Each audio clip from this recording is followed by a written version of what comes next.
যুবকরা কষ্ট করে মাহফিলের আয়োজন করছে, মুরব্বী আব্বারা সহযোগিতা করছে, মাদ্রাসার হুজুররা আয়োজনের সম্পূর্ণ কভারেজ করছে, ঠিক কিনা? তাহলে আমাদের অল্প সময়ের যে কথা, ফরিদুদ্দিন আল মোবারক সাহেব হুজুর যদি আজকে আসতে পারতেন তাহলে তো আরো ভালো কিছু আপনারা পাইতেন। তো যাই হোক, হুজুরের সালাবেশিক্ত হিসাবে হুজুরের প্রেরণা পাঠানো, কিন্তু কথা যদি একটু না নেই হৃদয়ে লাভ হবে? আল্লাহ তৌফিক দান করেন, আল্লাহ আমল করার তৌফিক দান করেন। খুব বুঝবেন, আল্লাহ বলে দুনিয়া ধোকা, বান্দা দুনিয়া ধোকা, ধোকা। দুনিয়ার পিছ ছাড়ো, দুনিয়ার পিছন ছেড়ে দাও। তো বান্দা বলে না আল্লাহ দুনিয়া তো অনেক মজা, সে পিছ ছাড়ে না। আল্লাহ বলে আমি জানি অতক্ষণ পর্যন্ত দুনিয়া তুমি ছাড়বা না যতক্ষণ পর্যন্ত কবরের মাটি তুমি স্পর্শ করবা না। তবে যেদিন তুমি কবরের মাটি পাইবা সাথে সাথে তোমার বুদ্ধি খুলে যাবে। যেদিনই তুমি কবরের মাটি স্পর্শ করবা সাথে সাথে আমি আল্লাহর কথা তোমার পুরোটাই বুঝে এসে যাবে, আর তুমি যে ধোঁকায় আছো সেটাও বুঝে ফেলবা। কে বলতেছে? তো আল্লাহ বুঝানোর জন্য বলে বান্দা দুনিয়া ধোঁকা, আমি বলি আমার কথা শোনো, কিন্তু বান্দার বুঝে আসে না। বান্দা উল্টা প্রশ্ন করে আল্লাহ দুনিয়া ধোঁকা কেমনে তুমি বুঝাইয়া দাও, দুনিয়া ধোঁকা কিভাবে বুঝাও? তো আল্লাহ বলে গোলাম দেখো, আল্লাহ বুঝায় আমাদেরকে, দুনিয়াতে তো বুঝাবে তাই না? আল্লাহ বুঝাবে, যে হিদায়াতকে আপন ইচ্ছা গ্রহণ করবে সে আল্লাহ পর্যন্ত পৌঁছে যাবে, আর যে বুঝবে না সে ধ্বংস হয়ে যাবে। তো আল্লাহ বুঝায় আজকে তোমার মৃত্যু হয়ে গেল, তো মৃত্যু ছাড়া তো তুমি বুঝবে না, এজন্য আমি কেমনি বুঝবা ওই ধরনটা তোমাকে বুঝাই দিচ্ছি। কে বলতেছে? আল্লাহ। কে বলতেছে বলেন? আল্লাহ বলে তোমার তো বুঝে আসবে না। বুঝে কেমনে আসবে? যেই বিচারা চেয়ারম্যান তার ছেলেপেলেরা রাস্তার পাশে সাইনবোর্ড লাগায় আগত সময়ে আমাদের মহামান্য চেয়ারম্যান সাহেবকে এমপি হিসেবে দেখতে চাই, যেই বেচারা এমপি তার ছেলেপেলেরা কাগজ লাগায় মন্ত্রী হিসেবে দেখতে চাই। মন্ত্রী বেচারা টুপে থাকে কখন প্রধানমন্ত্রী পদটা পেয়ে আছে। কথা ঠিক কিনা? সবাই গেলে আগের দিকে। যে টিনের ঘর বেচারা দান্দায় আছে কেমনি ইট বালু সিমেন্ট ব্যবস্থা করা যায়, এই দান্দায় ঘুরে বহু কষ্ট করে যখন একটা ছাদ দেয়, উচিত তো ছিল শুকর আদায় করে বসে যাও, না রড খাড়া করায় রাখছে, ঠিক না? বহুত কষ্ট করে দোতলার ছাদও কমপ্লিট করে নিয়েছে বুড়া, এতে ডায়াবেটিস হয়ে গেছে, হেপাটাইটিস হয়ে গেছে, যে আত্মরা হয়ে গেছে, এরপরেও দেখা যায় রড খাড়া করে রাখছে। আবার কাছা আপনি এর রডেটি শোয়ান না কা কারে বেটা, সুযোগ হইলে 3 তলাটাও মারবো। কথা কয় না? একবারে, দুইবারে, 3 বাড়ি, 4 বাড়ি, 5 বাড়ি, 6 বাড়ি, 7 বাড়ি, 8 বাড়ি, 10 বাড়ি, 12 বাড়ি, বাংলো বাংলো বাংলো, গাড়ি গাড়ি গাড়ি, বাংলাদেশের বহু দেশে বহু জায়গায় সম্পদ সম্পদ। এরপরও আমেরিকা একটা বাড়ি না হইলে কি হয়? যাক, আমেরিকায়ও করলো, কয় ফ্রান্সেও তো আরেকটা দরকার, ইটালি আরেকটা, জার্মান আরেকটা, জাপান আরেকটা, মালয়েশিয়া খালি রেখে লাভ কি? 17 দেশে বাড়ি করে এখনো রাতের 12টার পরে টাকার বস্তা শিলায়। কথা ঠিক না? যার এক কানি আলহামদুলিল্লাহ কও না, কয় না, কি বলেন? আরো একটা কানি না হলে কেমন? কথা বুঝেন না? তো সুতরাং আল্লাহ বলে শোনো, ওই সবর শুকরের কোনো রাস্তা নাই যতক্ষণ কবরের মাটি না দেখবা। তো আল্লাহ বুঝায় শোনো, তোমার মৃত্যু হয়ে গেছে, ধরো তোমার মৃত্যু কি হলো। এবার আল্লাহ দুনিয়াটা বুঝাচ্ছে ধোকা, বলে মৃত্যু হওয়ার সাথে সাথে তুমি অল্প সময়ে তোমাকে দ্রুততম ভাবে একটা এরকম কি কাপড় লাগায়া তোমার গোসলের আয়োজন কমপ্লিট, ঠিক কিনা? অল্প সময়ের ভিতরে চতুর্দিক থেকে স্বজনরা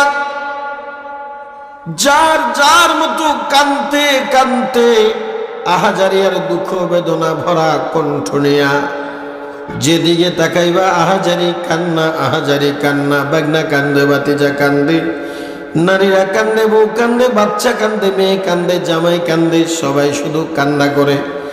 বাগনা অফিসে যায় নাই, ভাতিজা জমিনে ক্ষেত খামারে যায় নাই, দোকান বন্ধ, অফিস বন্ধ, ক্ষেত খামার বন্ধ, সব বন্ধ। সব বন্ধ কেন?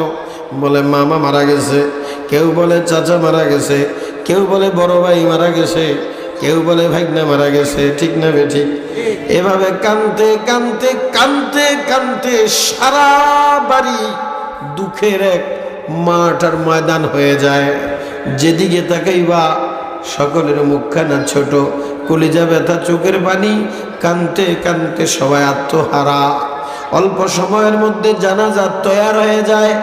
ইমাম সাহেব সগোষ্ঠী নিয়ে হাজির, সমাজের সবাই ব্যথিত হৃদয় নিয়ে আখিরি বিদায় দেওয়ার জন্য হাজির হয়ে যায়। আসে কি আসে না?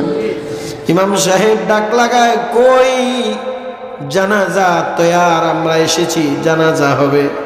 লাশ কই? লাশ চৌধুরী আর ডাকে না,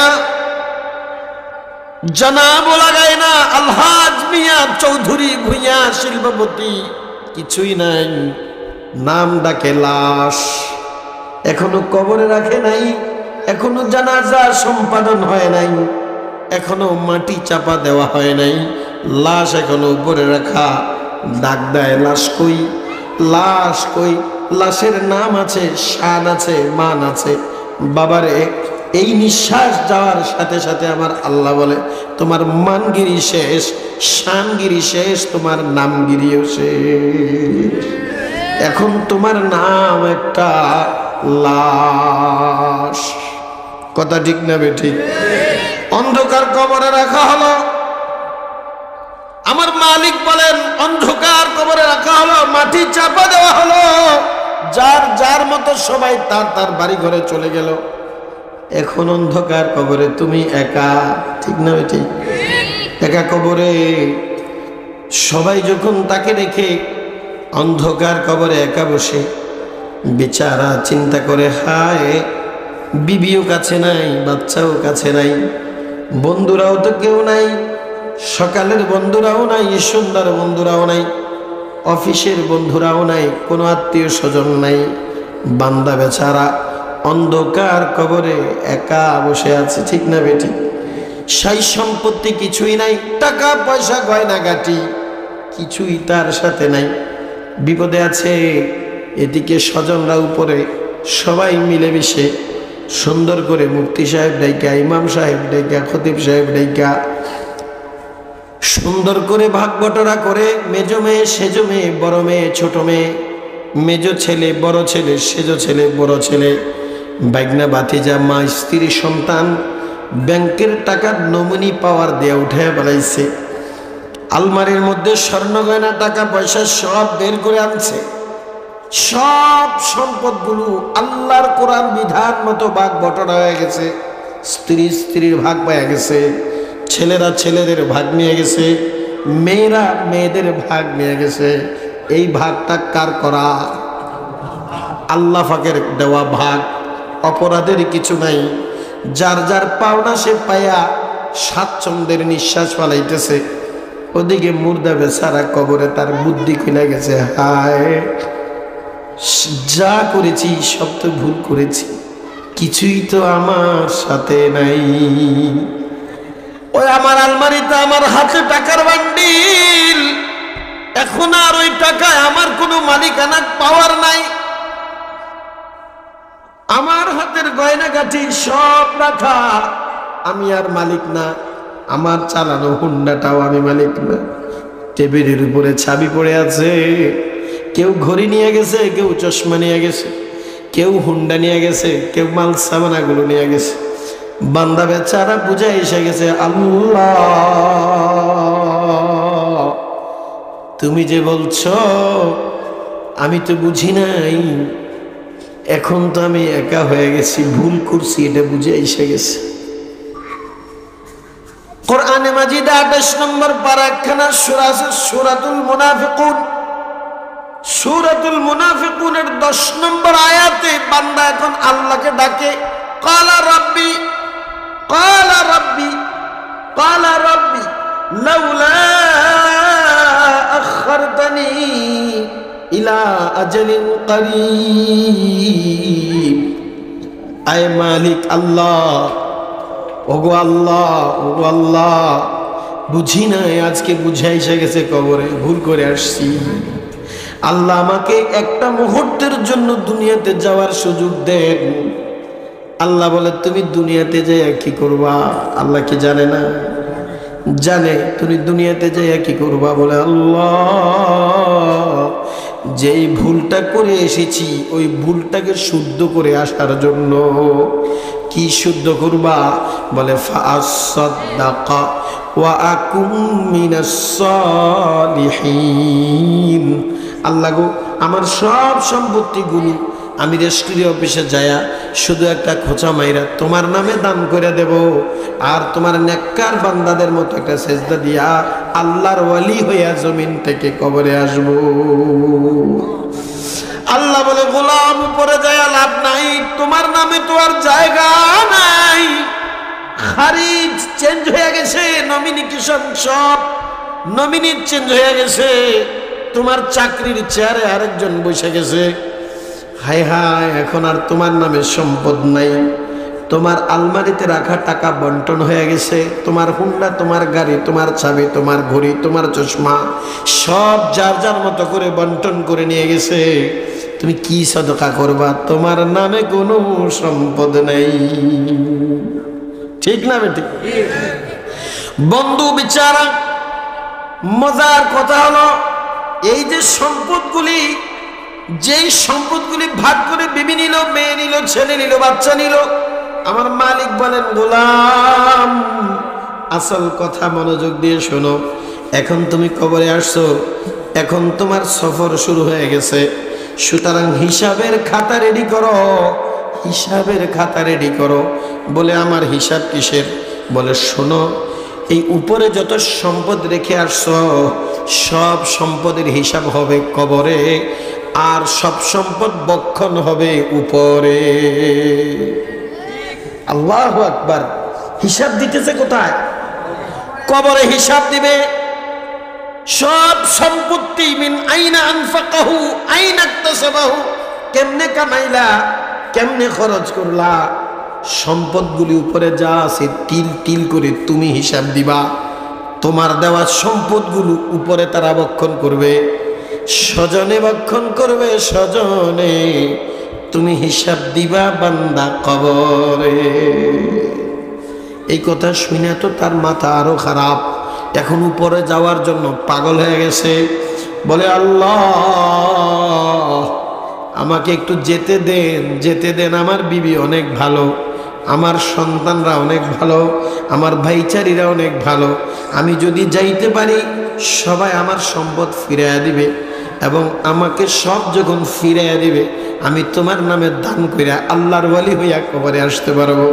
আল্লাহ বলে, গোলাম, আজকে তুমি কবরে পাশে কাউরে পাও নাই, সব ঠিক আছে, কিন্তু শোনো, তোমার স্বজন তোমাকে পরিচয় দিবে, এই ধান্দায় আছে। কিছুদিন পরে আরেকখানা ময়দান আসতেছে, যার নাম কিয়ামতের ময়দান। আজকে তো তুমি কবরে আছো, বিবি পাও না, বাচ্চা পাও না, নাতি পাও না, পুতি পাও না। কিছুদিন পর একখানা মাঠ আসতেছে, কিয়ামতের ময়দান। ওই কিয়ামতের ময়দানটা যখন শুরু হবে, আমার আল্লাহ বলেন কোরআনে মাজিদে 30 নম্বর পারা একখানা সূরা আছে, সূরা আবাসা। ওই সূরাটার 35 নম্বর আয়াতে আল্লাহ বলেন, শোনো, আমি অগ্রিম তোমাকে বলে দেই, ইয়াউমা ইয়াফিরুল মারউ মিন আখিহি ওয়া উম্মিহি ওয়া আবিহি ওয়া সাহিবাতিহি ওয়া বানিহি। সেদিন কিয়ামতের ময়দান কবরের মতো হবে না। সেদিন তুমি তোমার বিবিকে কাছে পাইবা, বাচ্চাকে কাছে পাইবা, নাতি পুতি সব কাছে পাইবা। নাতি দাদাকে পাবে, দাদা নাতিকে পাবে, মা বাবা সন্তানকে পাবে, সন্তান মা বাবাকে পাবে, সবাই সবাইকে পাবে। সেদিন দৌড়াইয়া যায়া স্বামী স্ত্রীর দিকে দৌড়াবে, স্ত্রী স্বামীকে দেখা উল্টা দিকে দৌড় দিবে, স্বামী ঘুরে দৌড়ে দৌড়বে, ঘিরে দৌড়বে, স্ত্রী দৌড়াও কেন? আমি তোমার স্বামী, দীর্ঘ 40টা বছর তোমাকে নিয়ে সংসার করেছি, জীবন কোরবানি করে তোমাকে নতুন শাড়ি দেওয়ার জন্য, খানা বরণ পোষণ দেওয়ার জন্য, অসুস্থ হলে ট্রিটমেন্ট দেওয়ার জন্য, ঘর বাড়ি আরামায়েশ দেওয়ার জন্য 40 বছর জীবনটা তেজপাতা করে ফেলাইছি। হালাল হারামেরও দাঁড়ি নাই। আশা এনজিও বেরাক সুদে ঘুষে নিজের জীবনের দিকেও তাকাই নেই। ঠিক না বেঠিক? এখন আমাকে বিপদে ফেলে দৌড়াও কেন? বিবি বলবে, কে আপনি? বলে, আমি তোমার স্বামী। বলে, না, আমার তো স্বামী নামে কেউ দুনিয়াতে ছিল না। আল্লাহু আকবার। স্বামী নামে কেউ তো আমার ছিল না। দৌড়ে যাবে বড় ছেলের কাছে, বড় ছেলেও বলবে আমার বাবা নামে কেউ ছিল না। যাবে ছোট ছেলের কাছে, ও ছোট ছেলে তুমিও বুঝি আব্বাকে চিনো না, তারাও পরিচয় দেবে না। আল্লাহ বলবে, গোলাম লিকুল্লি ইমরিইম মিনহুম ইয়াউমাইযিন শানুন ইউগনি। প্রত্যেকের ধান্দায় থাকবে, পরিচয় দেওয়ার ধারেও নেই। কোনদিন পরিচয় দেবে না। গোলাম কিসের জমিনে যাইবা? বলে, আল্লাহ। মন বলে লাগে দিবে, আল্লাহ বলে দিবে না। দুই কারণে। তুমি দুনিয়াতে যখন যাইবা তো তোমার পরিচয় দেবে না টাকার লোভে। তুমি যখন কবরের হাসরে পাইবা সেখানে পরিচয় দেবে না জাহান্নামের ভয়ে। দুনিয়াতে পরিচয় দেবে না লোভে, আর হাসরের ময়দানে পরিচয় দেবে না ভয়ে। যদি ধৈর্য বসা বিপদে, তাফসীর কারকরা লেখেন ভয়ের কি আছে? লোভটা নয়তো বুঝলাম যে আব্বা আসলে টাকা ফিরিয়ে দেওয়া লাগবে, গাড়ি কিনছি, বাড়ি কিনছি, একটা ভাবে কিছু টাকা পয়সা পাইছি, বুড়া করতে আইছি না। সব স্বজনরা কবে বুড়ারে তাড়াতাড়ি নিয়ে আবার গাড়াইয়া থোক, এ আইলি ভেজাল। কথা ঠিক না? লোভটা বুঝলাম। ভয়েরটা কি? বলে ভয়ের মাসলা দুই কারণ। এক তো হলো তুমি যে যত অপকর্ম করছো এটি সব তো আমার কারণে করছো। বিবি তো জানে না আমার কারণে করছো। সুদ খাইছো, ঘুষ খাইছো, আকাম করছো, চুরি করছো, জামারি করছো, বাটপারি করছো। এখন যদি ধৈর্য নিয়ে আল্লাহর কাছে কই, আল্লাহ এটার কারণে আমি যত আকাম করছি, তো আমারও তো চিন্তা। এই জন্য জামাই থুইয়া বউ দৌড়, আব্বারও থুইয়া সন্তান দৌড়। আর না হলে তাফসীর কারকরা লেখেন এটাও হইতে পারে যে বিপদে থাকলে দেখবেন অভাব যখন ঘরে আসে ভালোবাসা জানালা দিয়ে দৌড়ায়। ঠিক নেই? যখন দেখবেন আপনার অভাব, তখন দেখবেন স্বজনরা শুধু আপনার সাথে খ্যাস খ্যাস করবে, খ্যাস খ্যাস, যাতে আপনি তারে ফোন না দেন, তার দুয়ারে না যান। দেখলে মুখ কালা করে ফেলবে, অভাব। আর যখন মধুর সময়, তখন দেখবে সুন্দর হিরে বাইকনারে করে জায়গা দিলি না, আর একটু মুরগি জবাই করুস না, কারণ বাইকনার পকেট ভরা আছে, গায়ে মালবালা। কথা কয় না? তো অভাব তো এখন জাহান্নাম, কিয়ামতের ময়দান, কষ্টের সময় কেউ কাউরে পরিচয় দেবে না, শুধু ভাগো আর ভাগো, ভাগো আর ভাগো। এজন্য 15 নম্বর পাড়ায় সূরা বনী ইসরাইল, কোন সূরা?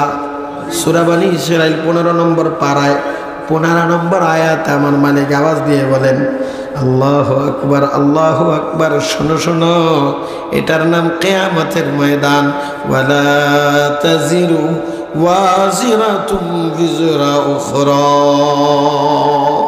কেউ কারো বোঝা মাথায় নেবে না। সুতরাং এখন কবরে এসে বুঝলা, কবরে এসে বুঝলা, দুনিয়াতে বুঝলা না কেন? এই জন্য আল্লাহ পাক সূরাতুল মুনাফিকুনের 9 নম্বর আয়াতে 28 নম্বর পারায় যুবকদেরকে সাবধান করে বলেন, বৃদ্ধ আব্বাদেরকে সাবধান করে বলেন,